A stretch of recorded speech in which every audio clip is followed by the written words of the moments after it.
Yes, the cat still has diarrhea. Oh, hi. Welcome in. You're here for the Echoplex Media broadcast. Oh, great. Me too.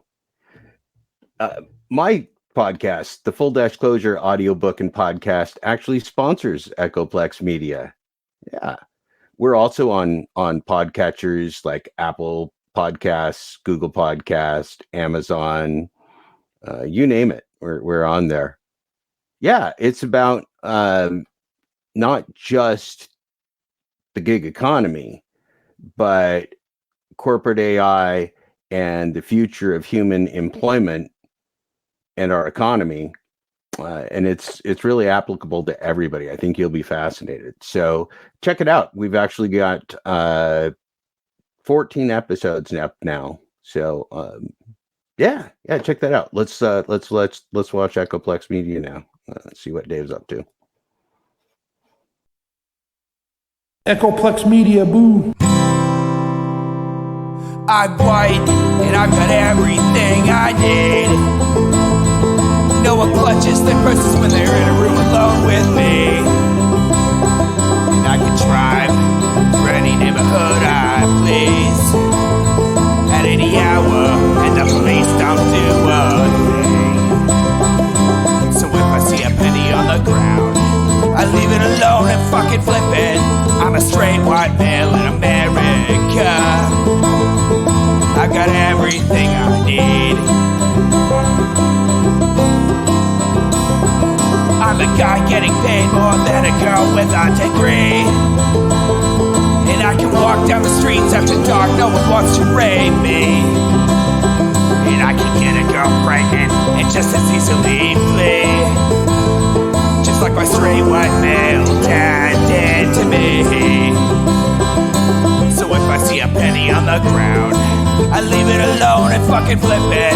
I'm a straight white male in America. I've got all the luck I need. I've got a pile of broken mirrors and I'm walking under ladders and I'm spilling tons of salt, but to me that doesn't matter, cause my skin and my gender and my orientation are the best things to have if you live in this nation. I recommend it highly.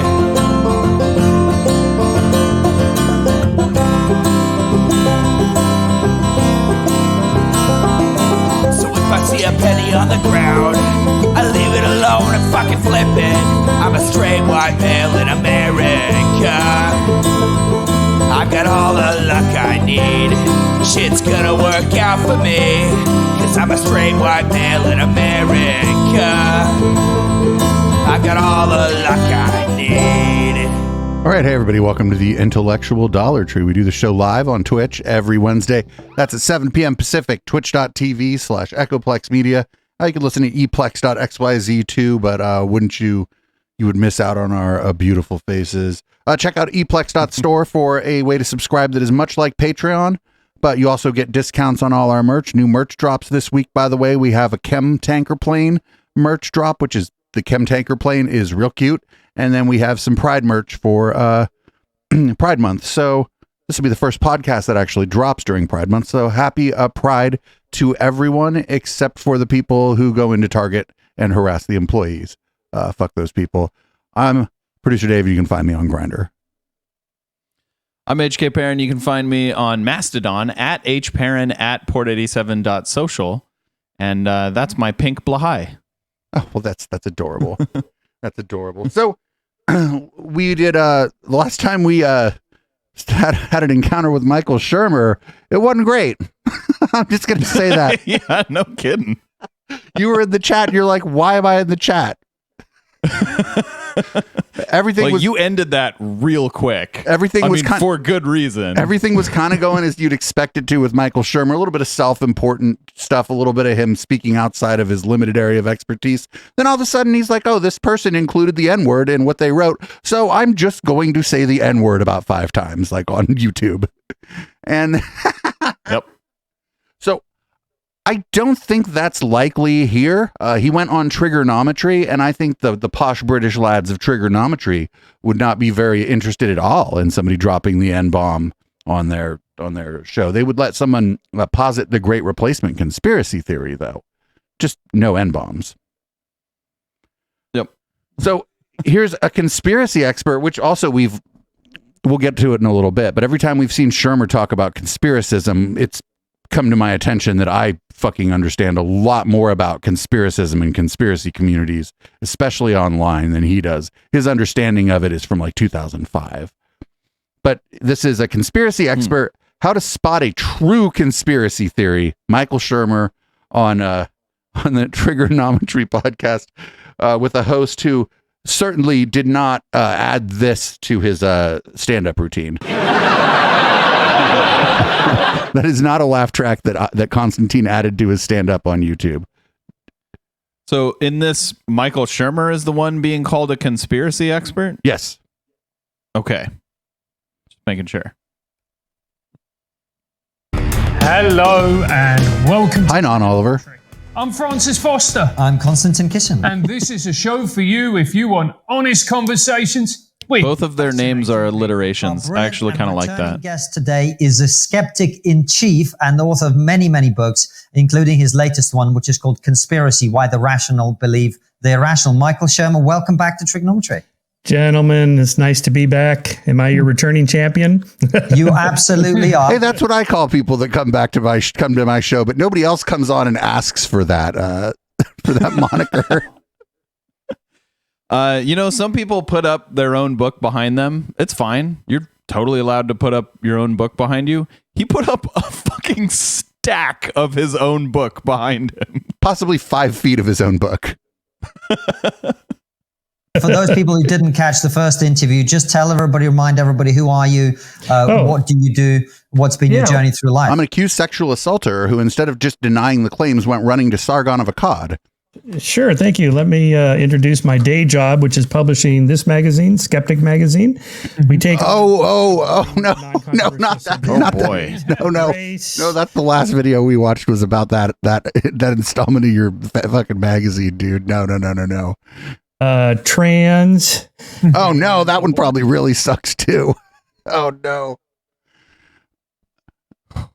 Famously, It's going to be tough. Famously, his Skeptic magazine didn't publish shit about QAnon until like it was so late in the game that most people had given up on like QAnon. Portion are the last 3 issues of this year. The fourth sounds one like for the year. average trigonometry episode, Michael. Keeping Yeah, it low key there, my friend. That's right. No, you guys are my inspiration for doing this. Well, I mean, we've been in business 30 years, publishing starting in 1992. Mostly we focused on science and pseudoscience and the paranormal, the supernatural, conspiracy theories, aliens, UFOs, Bigfoot, astrology, psychics, talking to the dead, and so on.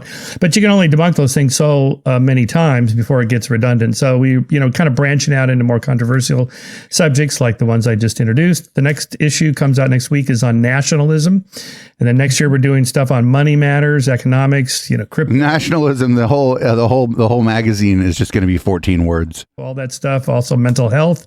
There's recent studies showing that, like psychiatric medications appear to do very little for things like depression. Oh, that's great. You're going to consult Scientology for your magazine on mental health then. Very good. Be nothing, and so on. So what's the status of that? So those kinds of subjects that I think have more global and larger cultural implications. So that's my day job. And I write books. There's Conspiracy is my 15th book, and because I enjoy writing, and then I talk to people like you.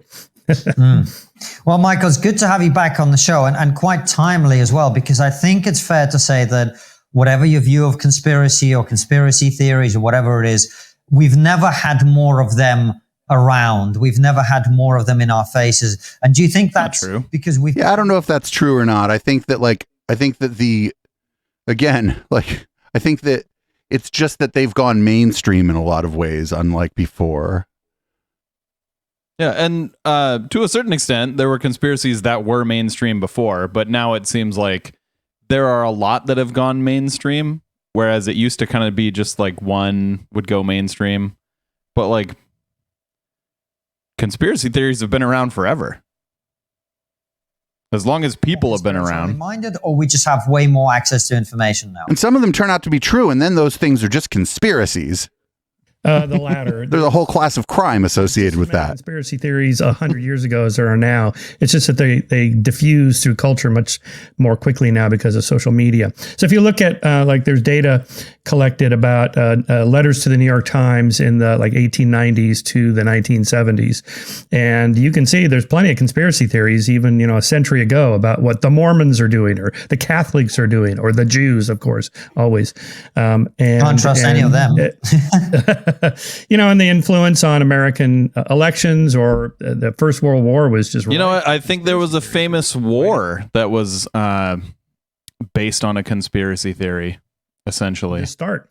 I have a whole chapter on this in conspiracy on the assassination of Franz Ferdinand that started the First World War. That was a conspiracy. But then there were layers and layers of conspiracy theories, some true, some not, on top of that. So that's not new. You can go all the way back to the burning of Rome, with Nero being accused of letting it happen on purpose or making it happen on purpose. So wherever there's power, where somebody has a lot of power and money and influence and other people don't, then the people that don't are very suspicious of the people that do have power. And for good reason. Really, this is what I call constructive conspiracism. A lot of times when people get in power, they get corrupt, believe it or not. like Sam Bankman-Fried. What happens? This guy seemed like the nerdiest, nicest guy in the world. We're going to change the world. And that's his example. And like, a lot of people were skeptical of that guy because he was a crypto bro, just like on the fucking just on the basis of him being like running a crypto company. I didn't know much about him, but they're like, hey, there's this guy running a crypto company also claiming to be a philanthropist. I'm like, yeah, all right, sure. Right. All right. Yeah. He's not just a con artist. That's impossible. All right. Long-termism, and oh my God, this is going to change humanity. And then all of a sudden he's arrested for fraud. Okay. So something happens, when you get into power. So people see that and reasonably think, what, I'm not sure I trust authorities, agencies, corporations, people that are billionaires. I don't know if I trust them. And that's not irrational. I mean, it is unethical to have $1 billion. So I don't trust billionaires, even if they are otherwise good people, because you have to be a bad person to have $1 billion. Right. I don't, we're going to end up in Narnia here, but yeah, if you have that kind of money and you don't give away enough of it to where you're down to like 40 million, you're a monster. I was curious to hear your take on is, we've obviously lived through a time when there's been a lot of fear. There's been a lot of power being aggregated into the hands of public officials and politicians and so on. And they've been wielding that power. You may agree or disagree with them doing it, but they have been. People's lives were changed in many cases irrevocably by the pandemic and the response to it. Well, what the fuck do you think a pandemic was going to do? Not change a bunch of people's lives? Seriously. This contrarianism shit about the pandemic drives me crazy, right? Because they're like, well, everybody, all these institutions are incompetent, but why didn't they not fucking do everything perfectly? It's like, well, make up your mind. I mean, the alternative is just say, all right, we'll just let a bunch of people die. Fuck it, whatever. And I'm sure they would have had a problem with that too. Well, my thing is, like, again, I'm not going to get into whether or not all these different things were effective or whether not doing anything would have been more effective. But the conspiracists, the heterodox minds here are like, on one hand, these institutions have been captured by people with bad incentives. And on the other hand, why didn't they do exactly what I thought they should do? And it's like, well, motherfucker, pick one. You can't, like, you know what I'm saying? You can, but then I'm going to be inclined to call you a dumb fuck. Because like what you're saying doesn't even make sense on its own terms anymore. Seen a rise in constructive conspiracism or unconstructive conspiracism during these last 3 years? Is there anything you've noticed during this time? Well, of course, so you triggered, you touched on a couple of things there, we'll say, of causes of conspiracism, which is... He's like, well, I'm really good friends with Brett and Heather, and that raises a real big problem for me. Anytime there's a major upheaval, social or political or economic or whatever, and we got all of it with the pandemic. I mean, you have political upheavals and economic recessions and so on. And also, government's just printing money and handing it out. I mean, there's a lot going on there. Uncertainty. Nobody knows, to give some slack to Anthony Fauci and the CDC and other. The government's just printing money and handing it out. Does he mean loans? Well, some of it was stimulus, but a lot of it was, PPP loans that they then forgave for organizations such as the Cult of Scientology. I wonder if Skeptic Magazine got a PPP loan. I'll give you that. They did forgive the loans, but also that money comes from taxes. I mean, the government does print money and give it away, but they do that to banks, not to people. Around the world. Right, and on the rare occasion they do give it to people, like with the stimulus. These people are like, the government's just printing money and giving it away. And it's like, all right, dude. In the spring of 2020, exactly what was going to happen. What would the death rate be of the SARS-CoV-2 virus and COVID-19 disease of it? It could have been like Ebola. It could have been worse. And I'm fond of reminding people, HIV was 100% fatal until the drug cocktails in the late 90s. 100%. Right. So, we don't know. Could be like that. Could be like Ebola. Could be like the common flu. Nobody knew. So under uncertainty, public officials are going to err on the side of caution, the precautionary principle, just in case. So it's a signal detection problem. If I miss it, if I do a false positive, I think the information indicates that nothing to worry about. Let's just continue on business as usual. What if it turns out it's a catastrophic plague? Then that's on you. Millions and millions and tens of millions of people die. Wow. As opposed to, well, let's lock down and just in case, and it turns out it wasn't that bad. Well, the long-term consequences we're seeing now, education levels have been hit hard on kids and, the economy. He's saying it wasn't that bad, but it killed millions of people in the U.S. I mean, it kind of depends more outside the U.S. It kind of depends on who you consider people, because there was a bit of a socioeconomic bent to who it was killing, right? And that's true. And the elderly, it was killing the elderly and and a lot of people who had to work at jobs where you interact with people, we called them frontline workers for a minute. And not for nothing, chats like us, it's still killing people. It's just that, yeah. It just depends. I don't know. Who do you consider people? I mean, with Michael Shermer and with trigonometry, the slice of the pie that gets considered people seems to be ever shrinking. I was almost about to agree with him, and then he's just saying oh, but we overreacted and it was nothing. Fuck you. It wasn't nothing. It killed millions of people.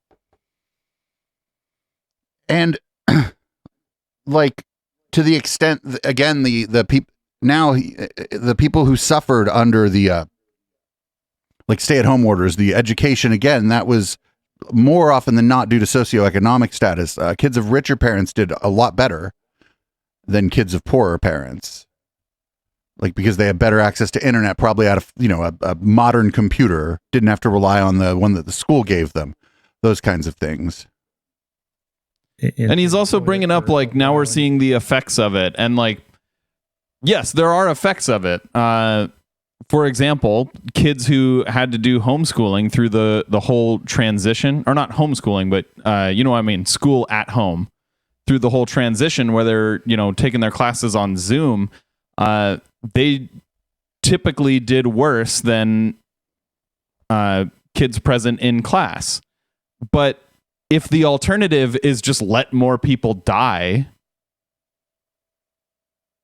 I don't think we did the wrong thing. It's fine if kids don't do quite as well this year if it means that millions fewer people die.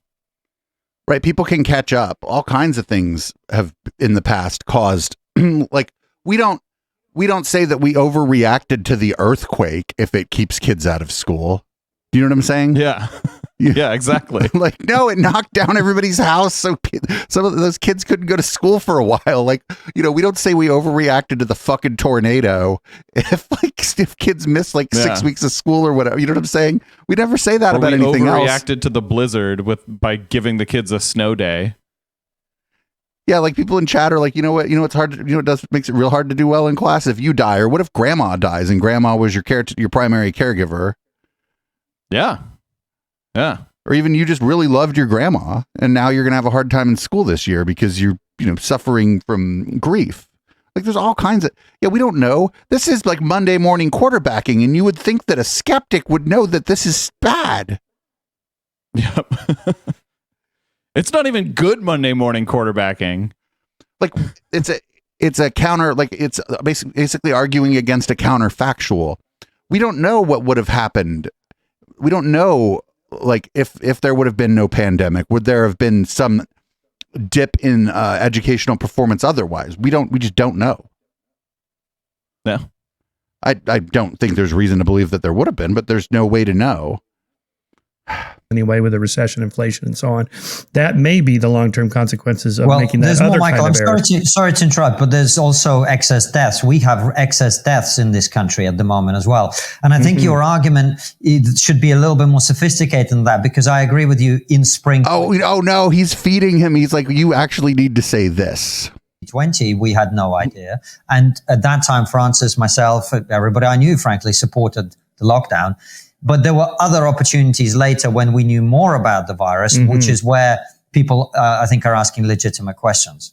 Yeah, for sure. I mean, I think it was clear maybe, say, mid 2021, summer of 2021, when the lockdowns were probably not necessary. You know, the obsessive masking and social distancing. Obsessive masking? Does that mean putting one on? Yeah. Like, I still wear a mask. It doesn't hurt me at all. And it doesn't hurt anyone else either. I'll cop to not wearing one to the taqueria, but if I go somewhere that everyone has to go, like the grocery store, the post office, I wear a mask at those places. And I'm sometimes the only motherfucker there with a mask on, but it does say the roughies on it. So I think that seems clear now in hindsight. Maybe not at 2021, but I mean, it seems clear to some of us. I'm not going to lie. You know what was really nice about the mask? Every single year of my adult life, I have gotten sick, except 2020 and 2021. Or I think I got COVID at the end of, no, that was 2022. But yeah, 2020 and 2021, I did not have the cold and I did not have the flu. And so the first 2 years of my adult life that I haven't gotten sick. And it's because everyone was wearing a mask. So I know that this isn't about you, but we're hearing from chat that in 2021, that was the year with the most deaths, actually. Yes, but I'm talking about yourself. Spreading communicable diseases is prevented by masks. Yeah. Oh, take my anecdote as data. During flu season, it wouldn't be the worst thing in the world if people ran around wearing masks. I think they do it in parts of, I think it's just commonplace in parts of Asia already during flu season. Yep. Can we make that catch on here? I really liked not being sick. I mean, it seems clear to some of us. I'm not going to lie. Yeah. So, okay, fair enough. Politicians, again, you're the mayor of the town, you're the governor of the state, you're the president of the country or whatever. And, they stick a microphone in your face and go, all right, what should we do? And again, your job is to, minimize harm in the short run, right? Maybe, 10 years from now, it's going to look like this was a big mistake, but what do you care? Most people in power are only in power for a few years, so they're going to err on the other side. Well, wearing masks and staying home to the extent that's possible is a big mistake in 10 years? That doesn't hurt anyone. I have no idea what he's talking about. The fucking Cuban Missile Crisis or some shit, but all you got to do is sit at home and play GTA.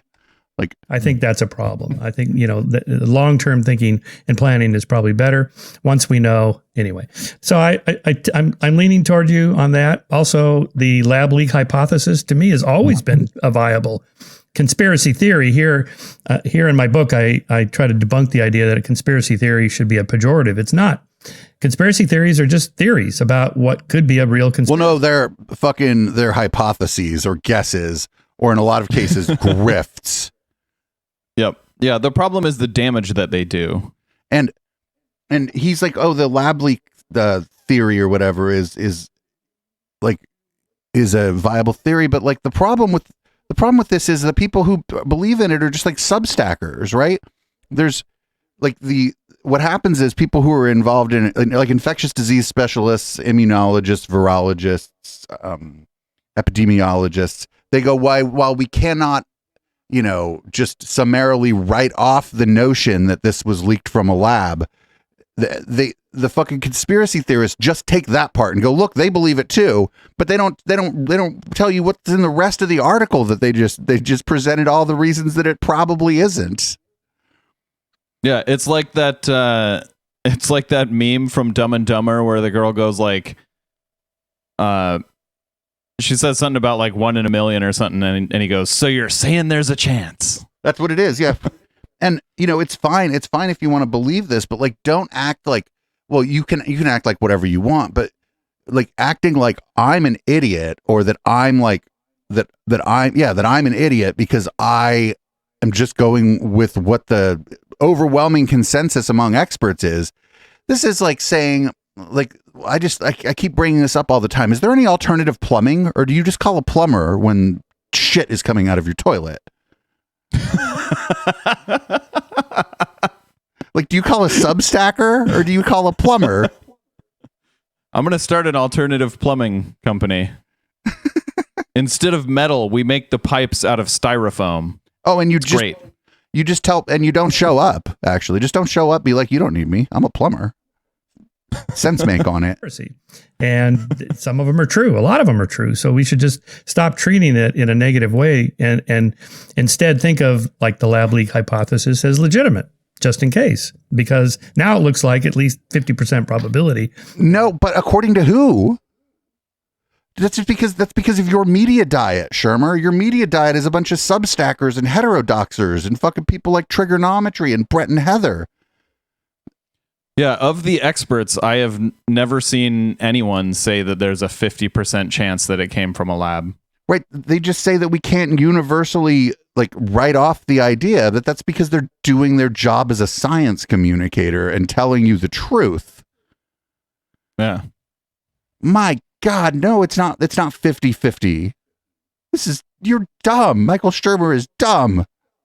But it's motivated reasoning, right? Because he sees which way the wind is blowing with the so-called skeptic community, right? It was like when the atheist community and kind of the YouTube skeptics right around the after it kind of stopped being interesting to debunk Jesus, because really, was that really it? Oh, you figured out the answer to the dumbest question in the world. Congratulations. But like after that stopped being interesting, a lot of those people ended up being like men's rights activists and involved in Gamergate, because they saw which way the wind was blowing. And if they wanted to keep growing their subscriber base, like on YouTube or for their blog or their podcast or whatever, they had to delve into the culture war. And at that point, for them, because it was all dudes, it had to be men's rights activism. And now, because of the way the fucking wind is blowing in the discourse, for somebody like Shermer, he has to actually kind of go into conspiracism, or he's not going to be taken seriously by the so-called heterodox people, who's by all accounts, someone like him shouldn't even be courting those people's fucking eyeballs, right? Mm-hmm. Oh, man. That the SARS-CoV-2 was leaked out of a lab versus the zoonomic hypothesis. Zoonomic? It's zoonotic, sir. I listen, I hate to be that guy, but if you're going to come up here and try to tell me you're a science guy and I know how to say a word that you don't know how to say related, zoonomic, it sounds like astronomic. Funkonomic. Zoonometry. It's zoonometry. It's fucking counting wombats. Of course, it's going to the zoo with a big old measuring tape, and the entire situation has been trying to figure out how tall the giraffe is. Big tech's actions where they censor people, and doesn't this just fuel people's conspiracy theories? Yeah, for sure. The moment you start censoring speech, people automatically think, why am I not being allowed to hear this? I want to see this. I want to read it for myself. And so you get what's called the Streisand effect, a backfire effect, where, the attempt to censor it, this comes from... Tell me when the government censored it. Well, no, and to be fair, like the lab leak stuff was never really censored either. It was always very popular. How the fuck? Yeah, show me a single example of the government censoring someone's speech over this. HK, they're not saying it, the government was doing this. I think that's what he's saying. No, they're saying that social media was doing it. I get the emails, not you. They're not going to say the government was doing it. Okay, well, it's Twitter's right to to ban someone for spreading conspiracy theories.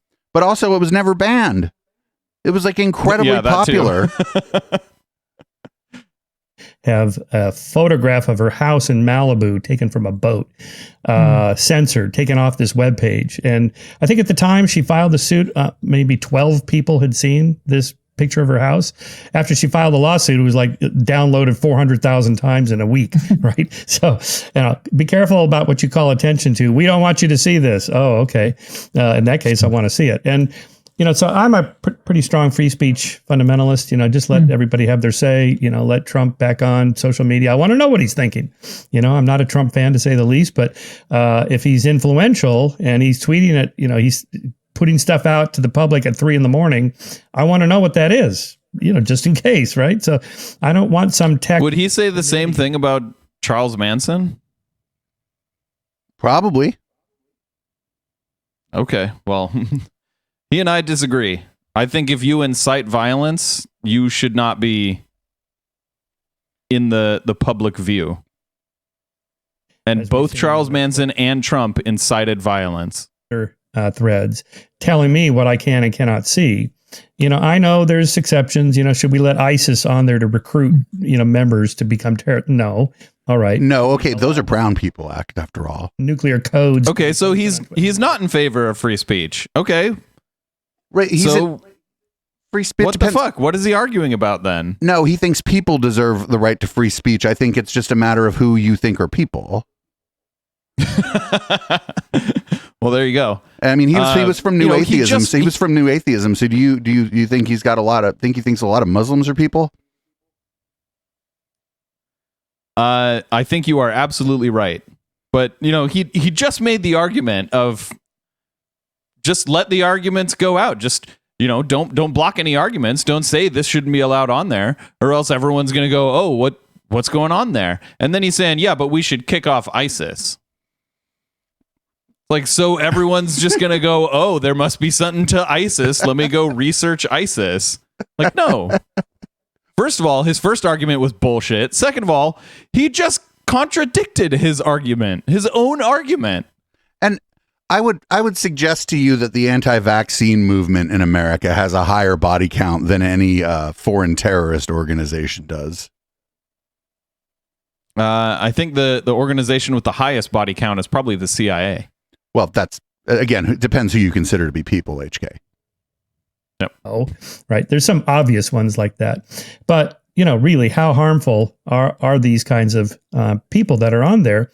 And the hypocrisy, right? So Barry Weiss posted that one of, the decisions to kick Trump off Twitter was pretty questionable, right? They went back and forth for days and finally decided to kick him off.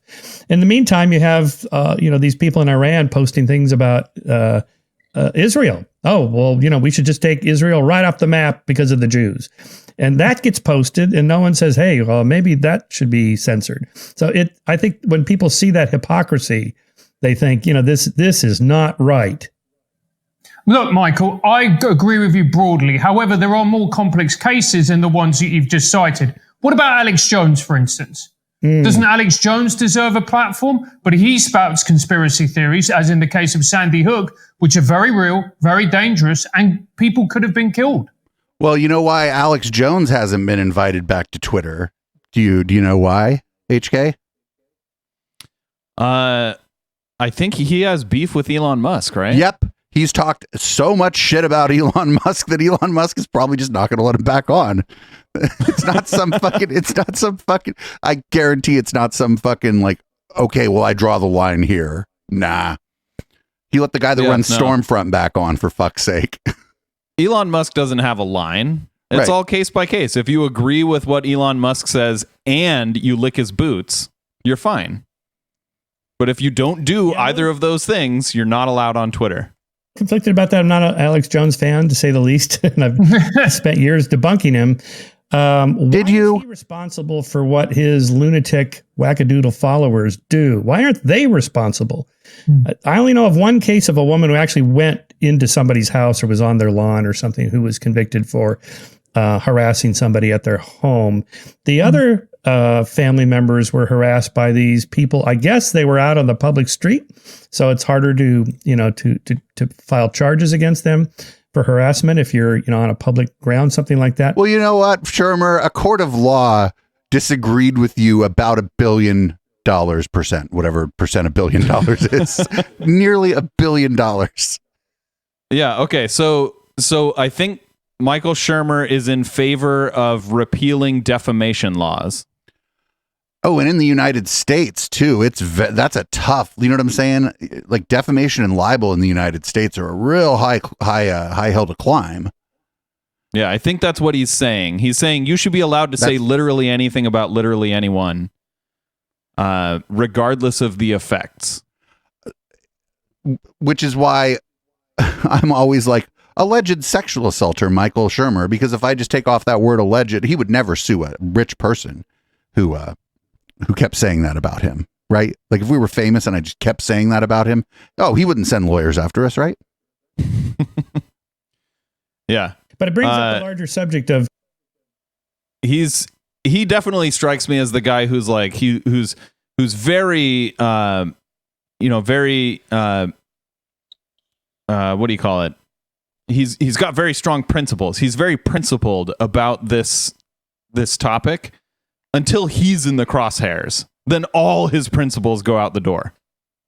For harassment if you're on a public ground, something like that. But it brings up the larger subject of to what extent does somebody's words make somebody do something that they would not otherwise have done, like Trump's speech on January 6th that morning. We literally have a crime for that. Like there's a name of a crime for that. It's conspiracy to commit anything. Like it's a number of crimes, right? Conspiracy to commit murder, conspiracy to commit fraud, conspiracy to like. It's an entire class of crimes. How does he not know this? Right. Those are it's mostly words. A lot of times to be convicted though, when you end up getting caught is when you take one of the actions. They find out that you've said the words to other people and they're like, oh, well, this was you planning to do a crime. We caught you before you actually completed the crime, but by plotting the crime, you have committed a crime. Yeah. Conspiracy. There's racketeering. The RICO Act is all about fucking what you say to each other. Like, yep. Yeah. How does this guy not know this? And is he stupid or is he grifting? I think he just sees which way the wind's blowing, and he's not. He's grifting. I think you'd think it would be enough that he's the head of Skeptic magazine, that he's got subscribers, and that he's a professor at a university, and that he probably got a nice house and all this money from all these books. You'd think that would be enough. I don't know. Maybe he doesn't just see which way is the wind's blowing. Your peer group is a powerful influencer on you. These people are all like, oh, I'm not part of a tribe or whatever. Oh, bull fucking shit. These people are all part of the same tribe. This is one of the things that our friends, one of our frequent intellectual Dollar Tree flyers, Sam Harris, struggles with constantly, is watching the members of his tribe go potato. And he's like, oh, I don't know. I don't know why that happened. And it's like, motherfucker, everybody else told you that guy was an asshole. It's like, what the fuck? Told by First Amendment attorneys that it's a very high bar to meet, to connect words to actions, your words to somebody else's actions. Yes. And that, and that probably you cannot convict Trump for causing the January 6th insurrection directly because of his words. Or just to go back in time, Charlie Manson telling his followers, his cult. Oh, that was a little easier. Go to the Tate LaBianca homes and murder those people, Sharon Tate and so forth. And they did. He wasn't even there. And he got convicted for first-degree murder by Vincent Bugliosi, and who famously also got the... Okay, so he does know that it is illegal to conspire to commit murder. What I want to know though, HK, is does he think it was wrong that Charlie Manson got convicted of murder? Is he arguing against? Well, we'll find out. Like, is he arguing to repeal conspiracy to commit murder laws? We'll find out. Convicted. So it's an interesting case of free will. To what extent are you unduly influenced by somebody else. It's a hard psychological problem to solve, that you made these people do this. I was just binge watching this Netflix series called Don't Pick Up the Phone. I don't know if you remember these cases, but this was a prank caller to a McDonald's who got the manager to strip search one of the young female employees in the back office. And the whole thing is recorded on a CCTV video. And this guy is just some nobody at a payphone. This was like in 1999, 2000 time frame, who somehow managed to keep this manager on the phone for 3 hours, strip searching this woman. She's completely naked. She's doing jumping jacks and jumping up and down naked so that the money she allegedly stole would fall out of her body parts or something. I mean, it's just insane. And how is it that somebody could do that from a payphone, and just say, I'm a cop and here's what you're going to do. And that the listeners don't go, hey, hang on for a second. You want me to strip this? Does he think that should be legal? I also is he watching? He's got to be watching like a fictionalized account of you know what I'm saying? Because it's on Netflix. Did you look into the story further, Mr. Skeptic? Even if it's real, does he think that should be legal? Is he saying the onus is on someone else to disbelieve everything they hear? I don't know. I mean, is it illegal to commit fraud against investors? Is it illegal to lie to your investors and say, "Oh yeah, this is the report of my company's earnings. You want to invest some more money?" And do your investors then have to disbelieve you and say, "I don't believe you actually earned that much money"? Well, it depends. Actually, are your investors rich or working class? If they're working class, buyer beware. If they're rich, well, then you're going to get fucked over for defrauding them. I mean, yep, you'll be going to prison for 11 years, just like Elizabeth Holmes. Right. And shout out to Elizabeth Holmes for defrauding Henry Kissinger. That's the only based thing about the whole thing is she defrauded Henry Kissinger. But I just wonder if this happened the way that he, you know what I'm saying? It's like a Netflix series. So I just wonder if he looked into this any deeper to find out what was going on. Was this maybe not the first time this person had done something like that, and that's how they went down because of a pattern of behavior? And we never really found out from him if he thought it was wrong that Charlie Manson got convicted. He's just like, oh, that's a funny thing. Yeah. That's a funny thing, isn't it? So I'm thinking now that he also thinks that fraud should be legal. So fraud should be legal. Conspiracy to commit murder should be legal. And what was the other thing he thinks should be legal?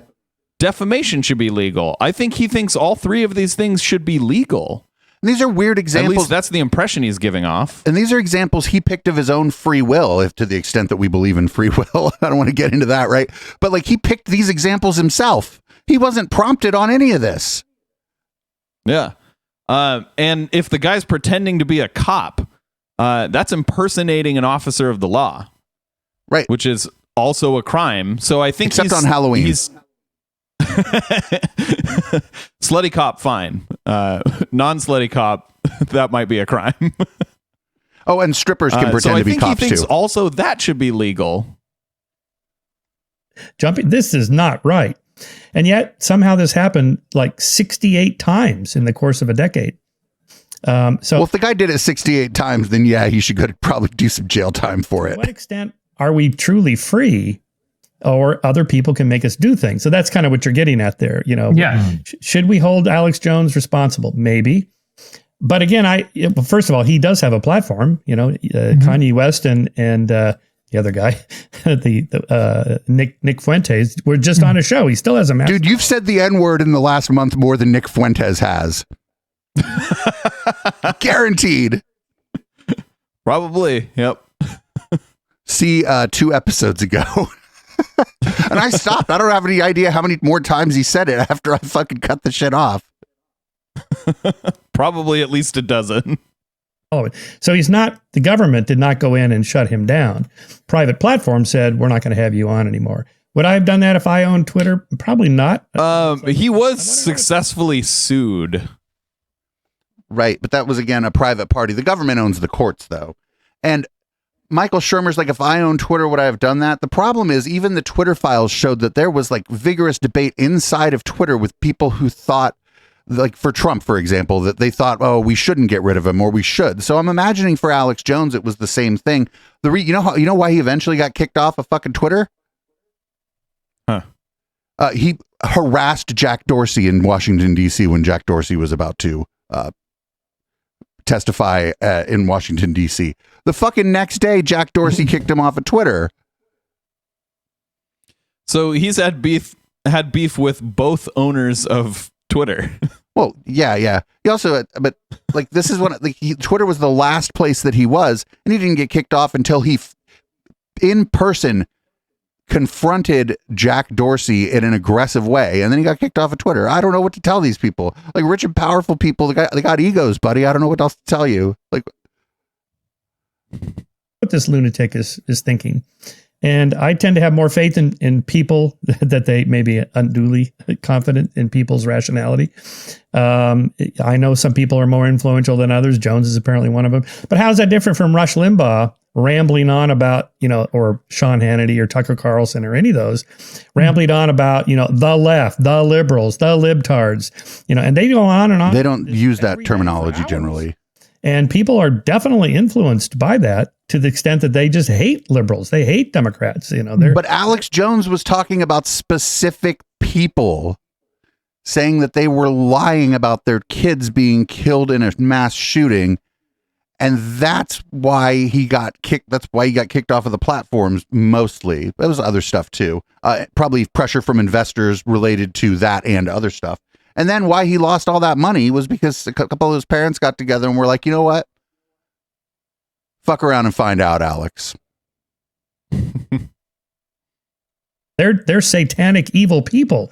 This is not the politics of old. Why are Hannity and Carlson and Ingram and the Rush Limbaugh radio people of the world, Rush Limbaugh dead, not being censored or kicked off platforms for their Rush Limbaugh's about as censored as you can be. The Grim Reaper, he doesn't unban you.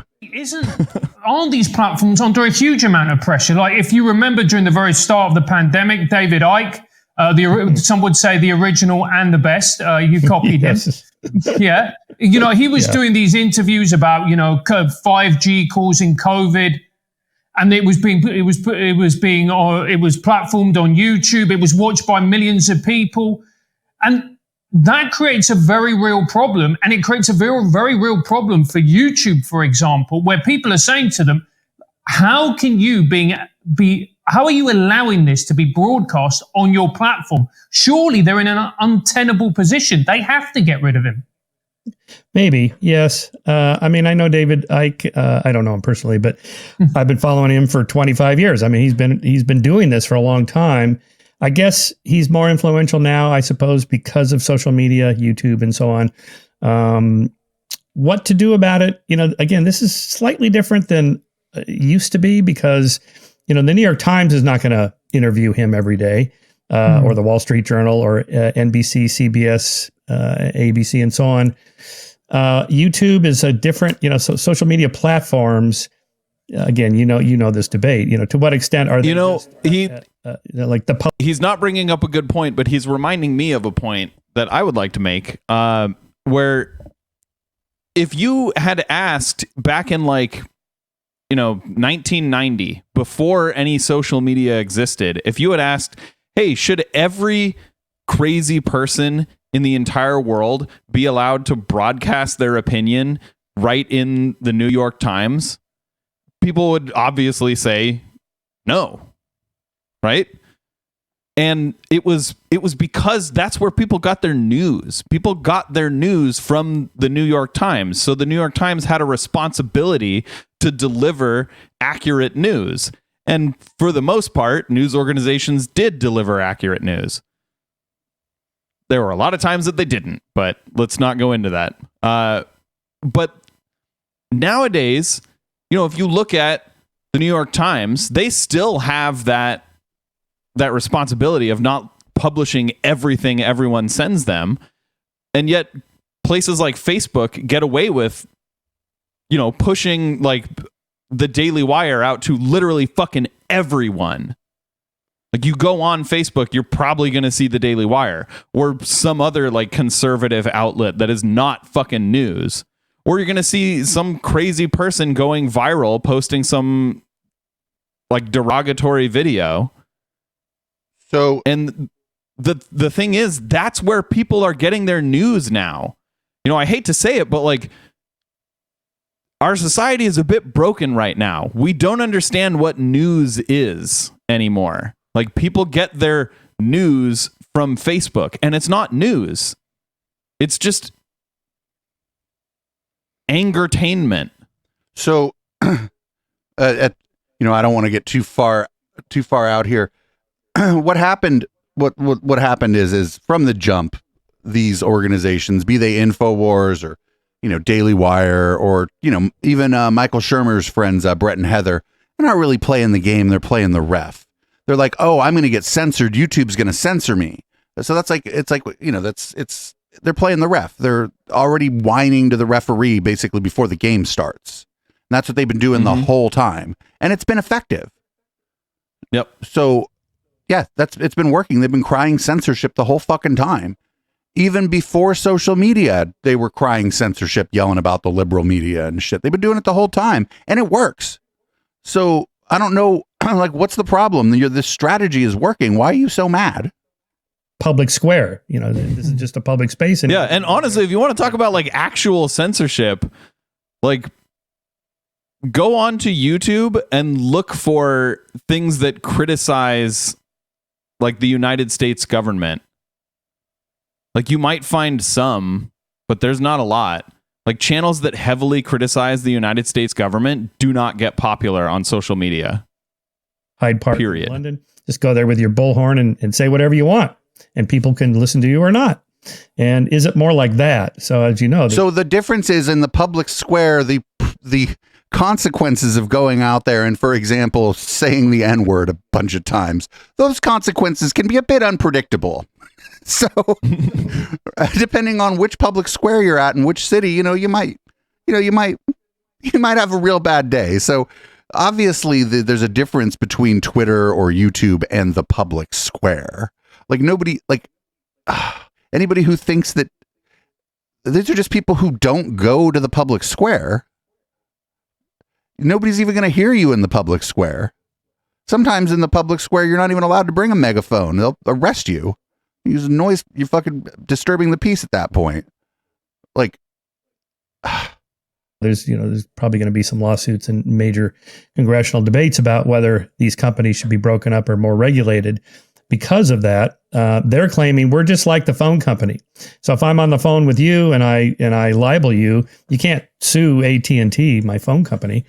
Or is it Sprint? I forget what my phone company is, but they're just a platform for us to talk. And no, your ISP is like the phone company, you dumb old man. Your ISP is the phone company. It's like you're calling someone, and that's Twitter. Like, and then you're getting information from Twitter. Like, oh, this fucking stupid motherfucker. Sometimes your phone company and your ISP are the same company. When you libel someone on the phone, or like let's say you defame someone on the phone, the other person on the line is going to hear you. It's not going to go out to like millions of people. You can't, like if I were to call you, I can't add in another million people on the call. Right, and if I broadcast that without your permission, I've committed a crime. Yep. Is YouTube and Twitter more like that, or are they more like the New York Times that should be held accountable? And the problem is, they're more like the New York Times. They should be held accountable. Yes. Period. They publish one or two. They're vetted. If you think that the New York Times has a responsibility to not post every letter to the editor that it gets, then to a certain extent, you must agree that Twitter and Facebook have a responsibility to what do you call it? Moderate their content. So we actually have a good compromise on this already. It's Section 230 of the Communications Decency Act. in which it specifically says that these companies are not liable for what I say on their platform so long as they make an attempt to moderate the content on their platform. It's literally, again, there's a law about this. They figured out a while ago that like these companies weren't going to be able to grow or even exist without getting sued to death if they were going to have user-generated content. So actually Section 230 it's not the worst piece of fucking law that ever happened, because it's like, okay, you're not responsible for everything on here, but make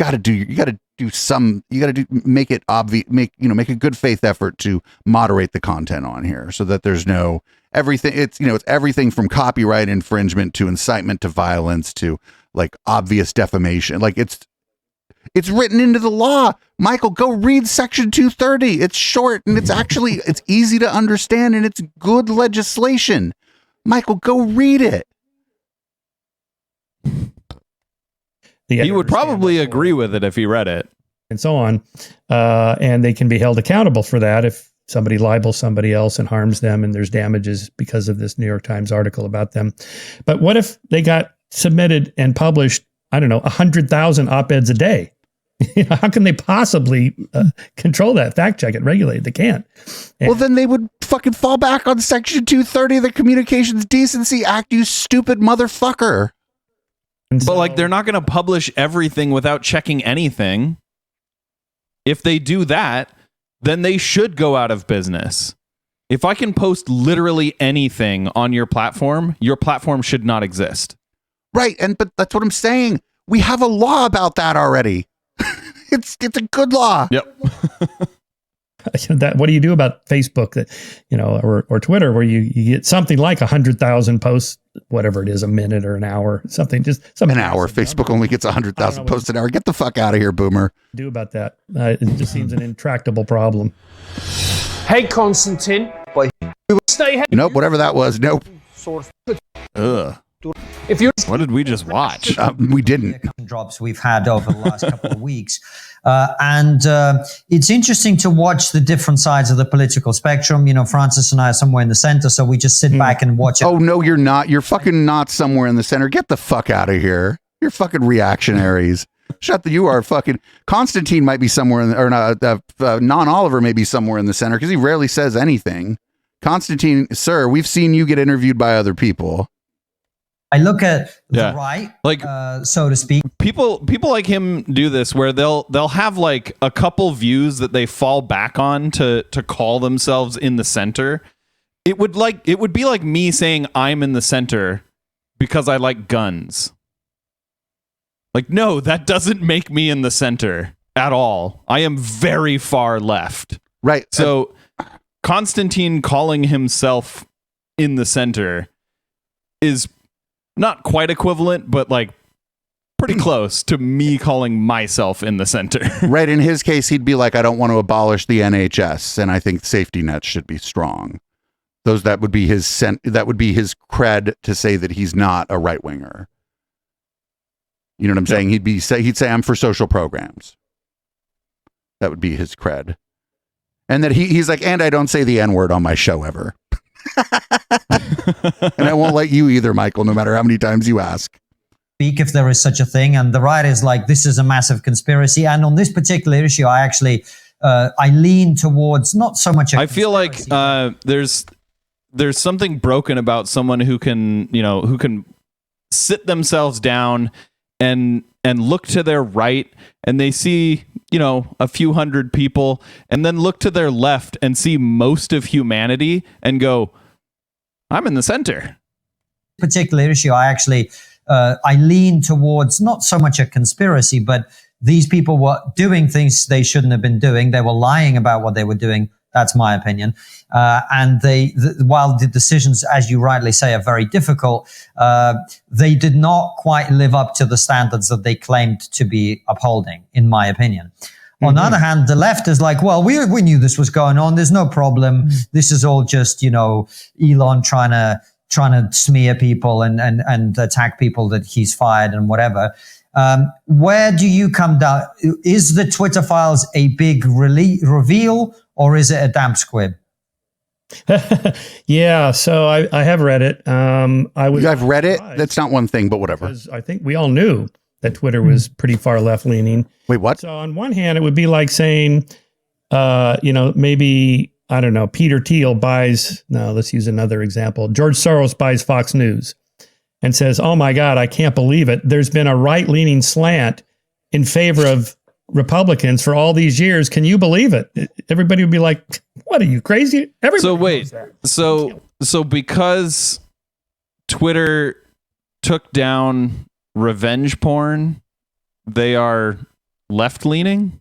So, yeah, that was one of the problem with the Twitter files, and I did a whole episode on it, we did an episode on it here. I don't think you were here.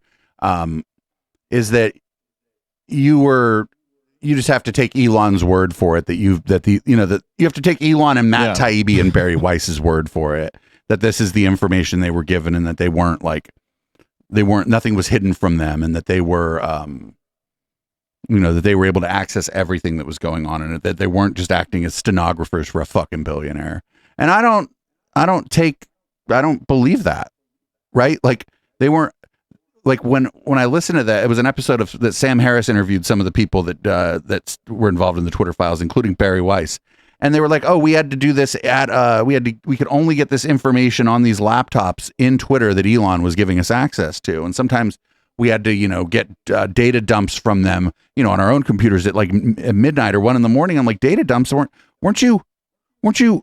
didn't you just say that you had access to all this stuff and now you're waiting for whoever's in charge of giving you this information to give you this information? That's why I didn't give a fuck about it, is because that they were just being told basically what to publish by Elon Musk.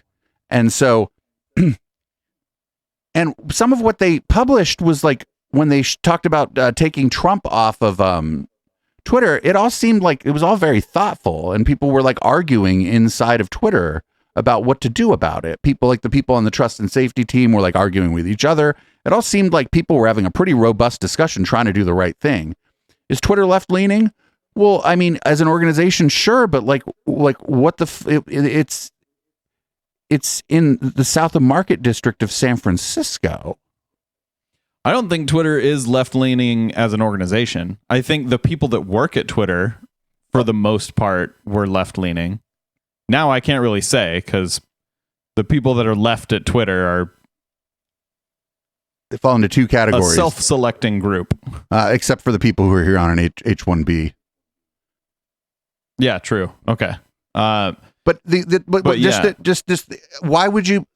why is it any revelation that a company like in South of Market in San Francisco employed a bunch of liberals? Like, you know what I'm saying? That was the whole Twitter file thing was hella stupid because there was nobody like fact checking any of it. You know what I'm saying? Like it wasn't like given to like The Intercept or to the New York Times or to, I don't know, to like Bellingcat or to some like investigative journalist organization. It was just given to fucking Substack weirdos and IDW adjacent grifters.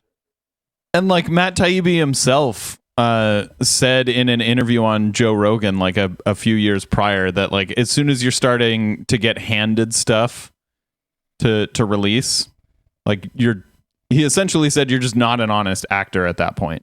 Right. And but then he like literally admitted when he was talking to Mehdi Hassan that he was just being handed stuff by Elon Musk to release. Hey man, the money must be the money. Can't watch it for 5 minutes and not realize it's a total right leaning. Apparently Matt Taibbi's ethics have a price, and Elon Musk found it. Like, what are you, crazy? Everybody knows that. You can't watch it for 5 minutes and not realize it's a total right-leaning GOP But platform. Michael, there's a difference though. No one's been gaslighting the public for years, claiming Fox News is a left of center publication. Bullshit. Their whole thing was fair and balanced. Remember that? Yeah. With Twitter, the argument They had it was, trademarked. "Oh, we're not of center publication. Whereas with Twitter, the argument was, oh no, we're not shadow banning anyone, except they were. Oh no, the decision to ban Donald Trump wasn't made because of personal animosity. Yet we find out that Yoel Roth, one of the major executives, had said that Nazis were in the White House 3 years earlier. So the problem, Constantine, is that Yoel Roth was not one of the people advocating to ban Donald Trump inside of Twitter, Constantine. if you would have actually read the Twitter files, it was very clear that Yoel Roth wasn't one of the people in there advocating to ban him. He's read the Twitter files. He didn't lie just now. He heavily implied. He knows exactly what he's doing. He's lying through omission. Being told one thing, and then we find out, actually, yes, I agree with you. I was not surprised to find out that what Twitter had been saying for years was a lie. However, they were saying it wasn't a lie, and now we know and have evidence that it was a lie. I think that's quite significant, don't you? Yeah. Yeah. So to be fair, Fox News did drop its fair and balanced line that it used to use and pretending to be neutral. They've given that up. If Twitter did that, if they just said publicly years ago, you know what, we're a left-leaning liberal platform, have at it. That would be acceptable because then everybody knows. So yeah, I agree with you that the deception involved, we are politically neutral when the Twitter threads so far. No, they didn't. I don't think Twitter ever made the claim that they were politically neutral. I think their claim was that their decision to ban Trump was based on his behavior and repeated violations of the terms of service. Yeah, like if anyone else had violated the terms of service like Trump did, they would have been banned years prior. Right. Like the fact that Trump wasn't banned until he caused a riot at the Capitol is like that is proof that Twitter was treating him with kid gloves. And their reasoning, which wasn't, I didn't entirely disagree with it. They're like, that's the president of the United States. It's newsworthy when the president of the United States says something, so we're not going to ban the president. I don't like it, but I can understand. And that was their line up until they banned him. And that was because he'd already lost the election, and by all accounts, he caused an insurrection. And so they were like, well, time to go, buddy. Yeah, like they banned him 10 days before he became a citizen. Yeah. Yeah. Show that they're not politically neutral.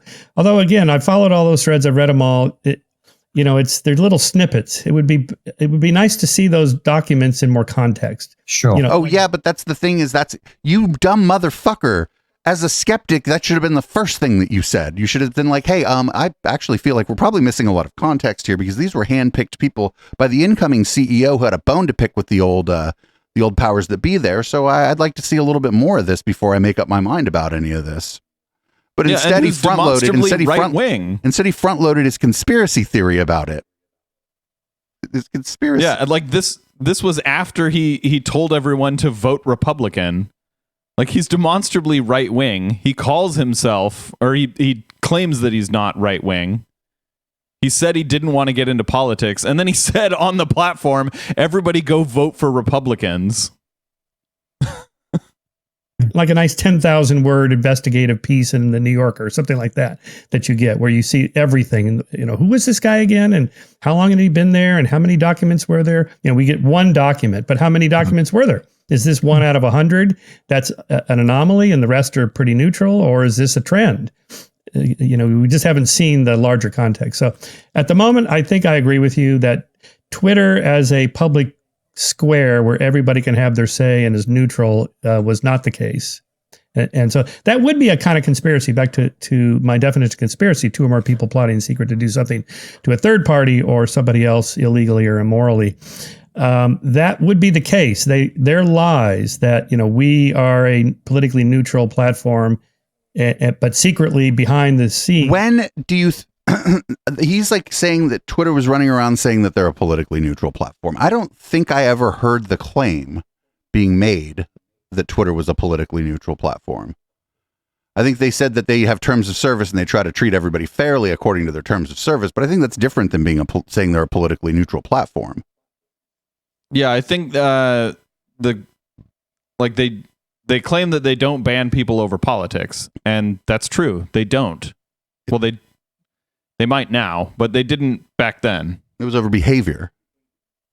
Yeah. And a lot of times the behaviors that ran afoul of the terms of service that you agree to but don't read, like every other website, oftentimes were far right people and conspiracy theorists. Those were the people that would run afoul of the terms over and over and over and over again.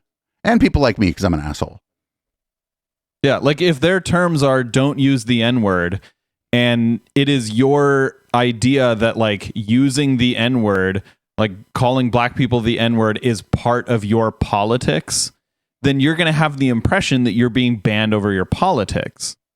But I think most people would say that that is not political.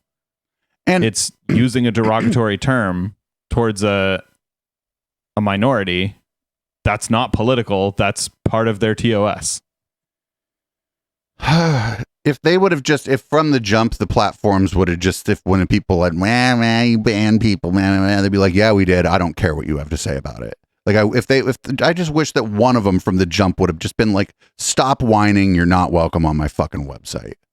Like, just one of them would have done that. It would have changed the world.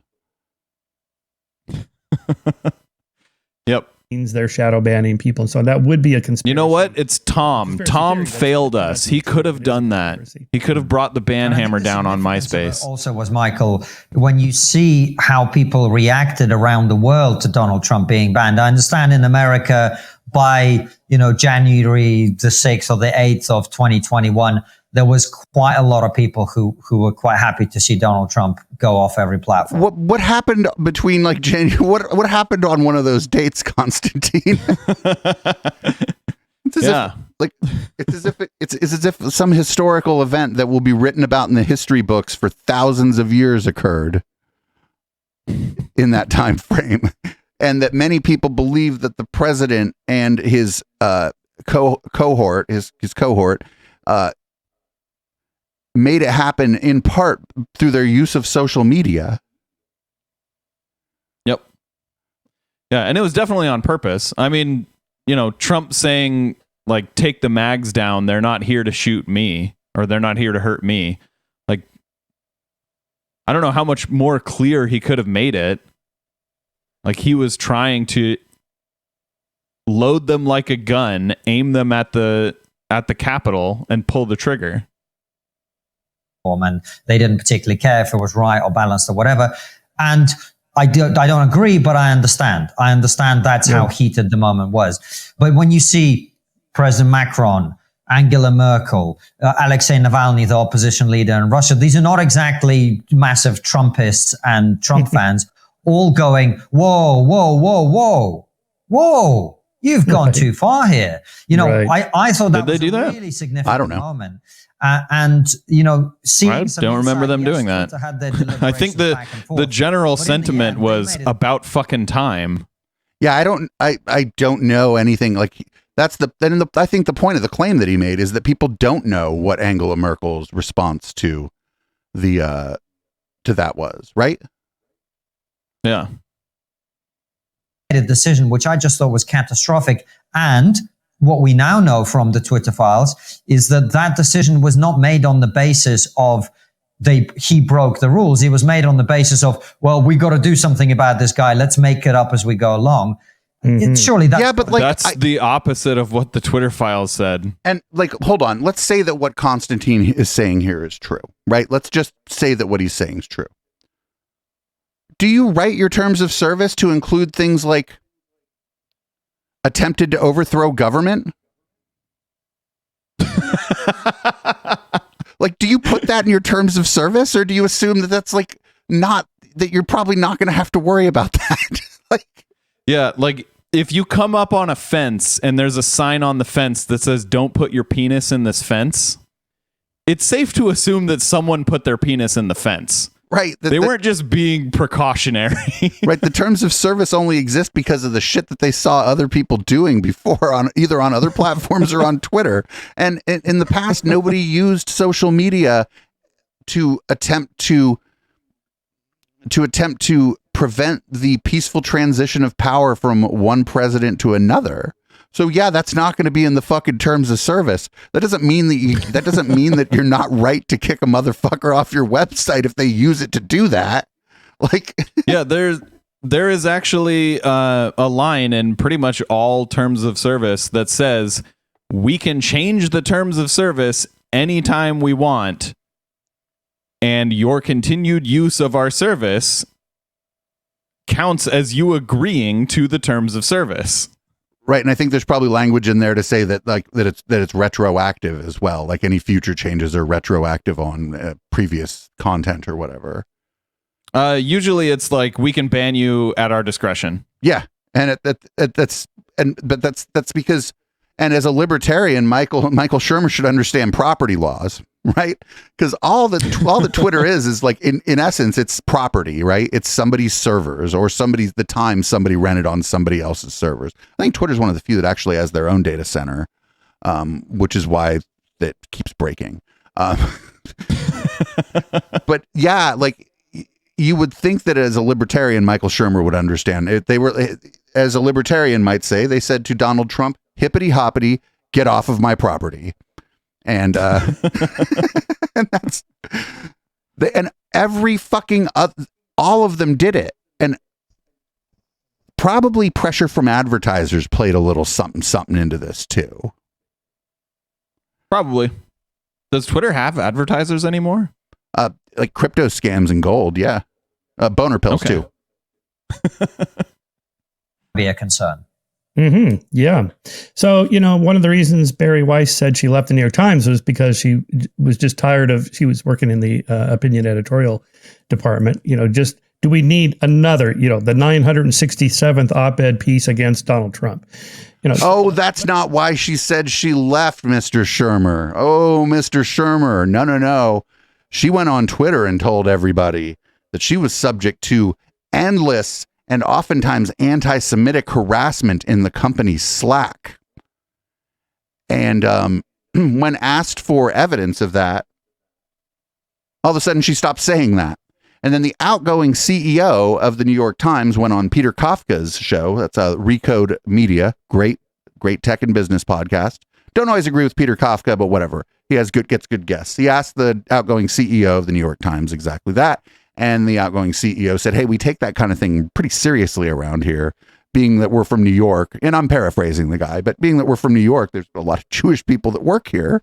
When we're not an anti-Semitic organization. And he goes, we asked her to tell us where it happened. And then we searched through the servers for this stuff and we didn't find it.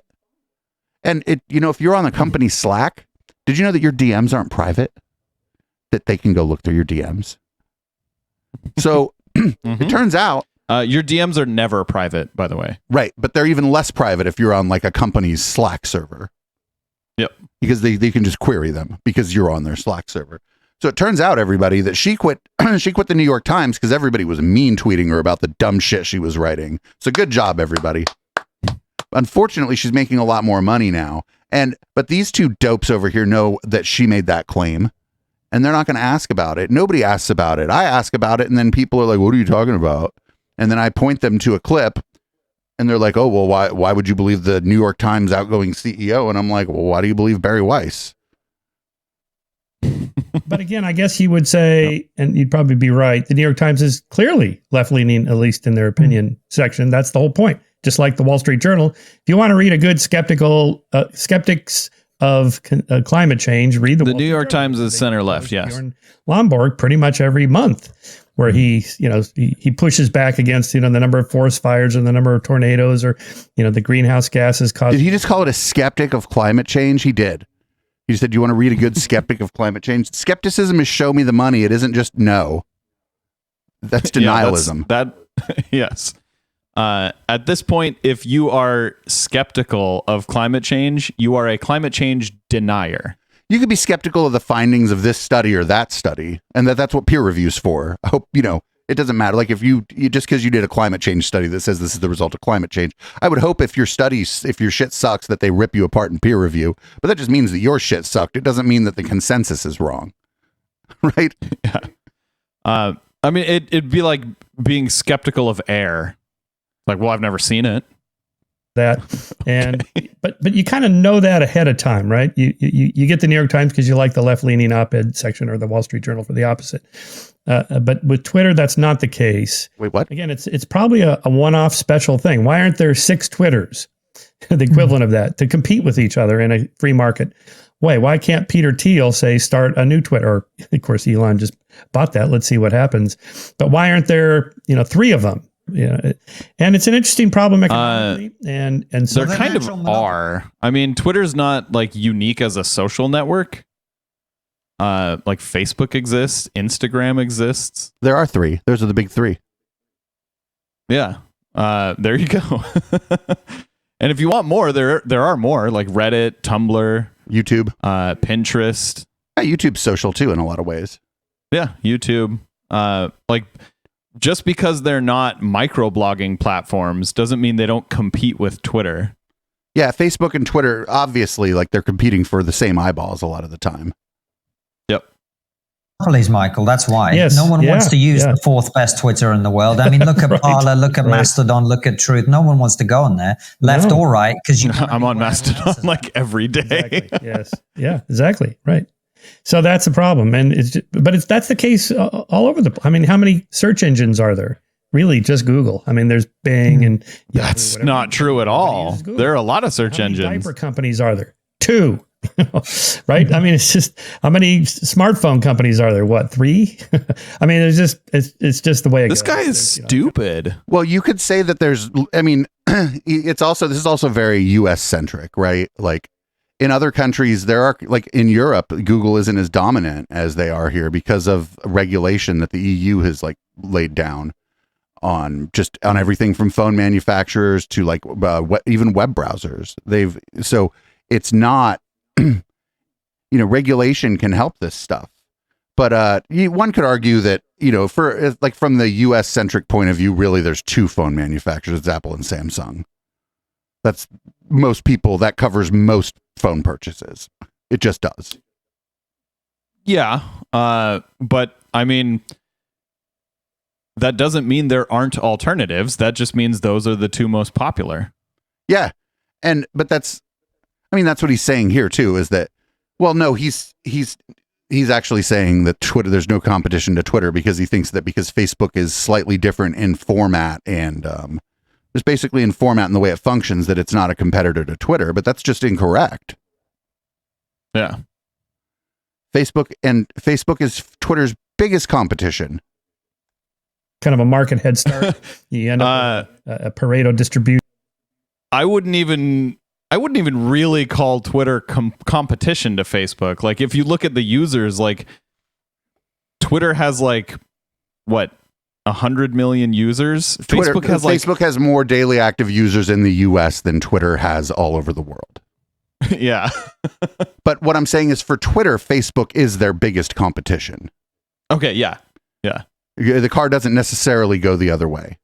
For Facebook, the biggest competition to them is probably, it's Google. It's the Alphabet enterprise and all their different ad offerings. Yeah. Yeah. We're kind of forgetting these are all just ad companies. Percent of the products, generate 90% of the revenue, or even worse, or just take podcast platforms. Like probably 1% of the podcasters have 99% of the audience. It's just the way it goes, I guess. And we are in the top 1% this year, according to our Spotify. All right, well, that's fucking as good. I mean, we're up against it here on that hour and a half. So a couple takeaways here. One, congratulations, Michael Shermer. No slurs. Good job. Not even 4 or 5 slurs this time. Good job, Michael. I think it might be because they sent him a thing. They're like, listen, we saw. Okay, so we don't watch your show, but we do monitor that one guy because he knows about Constantine's laugh track. Listen, we don't want to have to end our interview with you for the same reason that guy who we've totally never heard of, but we both somehow blocked before he ever interacted with us on Twitter. We don't want to have to do that to you. So good. That's my first takeaway, is that Michael Shermer did not say the N-word. So that's really good. But they didn't even really talk about conspiracism. They talked about this was like culture war grievance shit. But to be fair, we only got 28 minutes into an hour 3. And to be unfair to ourselves and our live audience and the patrons, I think we're going to probably have to continue this when we get to the other side here. That evil paywall. But since we're continuing this on over, HK, what do you think about maybe making this one a freebie? Maybe maybe letting everybody grab the full video. Anytime you want to make one a freebie, I'm all for it. So we'll make this one a freebie, everybody. So if you're listening on the podcast, head on over to patreon.com/Echoplex. You'll just be able to find this. It'll say Intellectual Dollar Tree live 5/31/2023. I know we have the numbers in the wrong order because we're from America.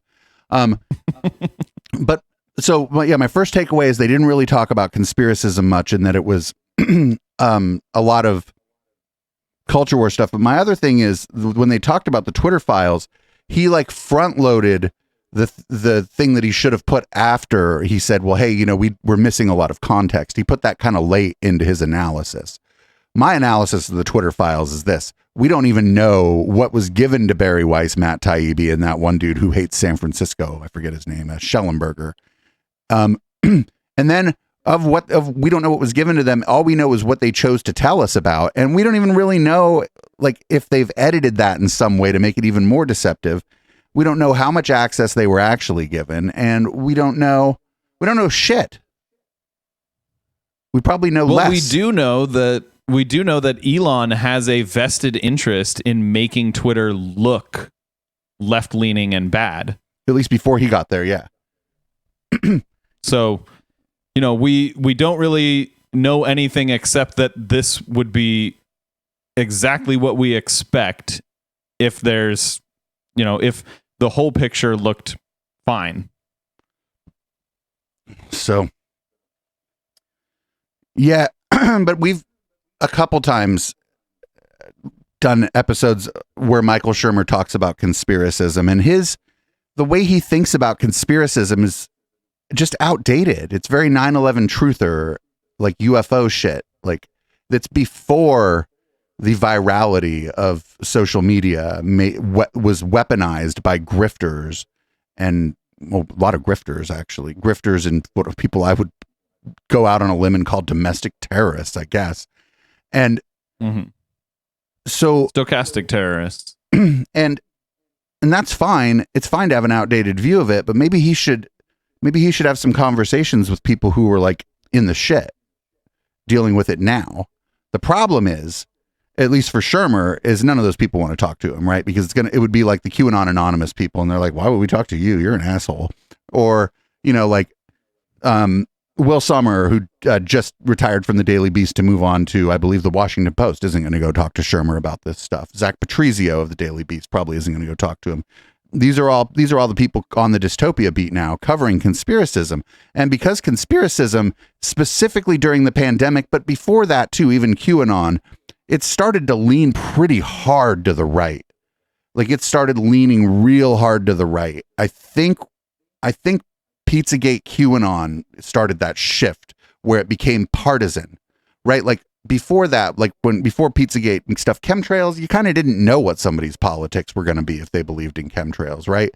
They probably would be less likely to vote, but they might be liberal, they might be conservative, they might be apolitical. They just fucking are stupid and don't know how a jet engine works. Flat Earth was a lot of like religious people, but most Democrats are religious people, so that, you know what I mean? That doesn't necessarily mean anything. 9/11 truth might have even, like at the very beginning, might have leaned pretty hard to the left. Anti-vax was associated with the left, even though I think that was probably incorrect. It probably ran the spectrum from like crunchy granola to libertarian, even to enlightened centrism.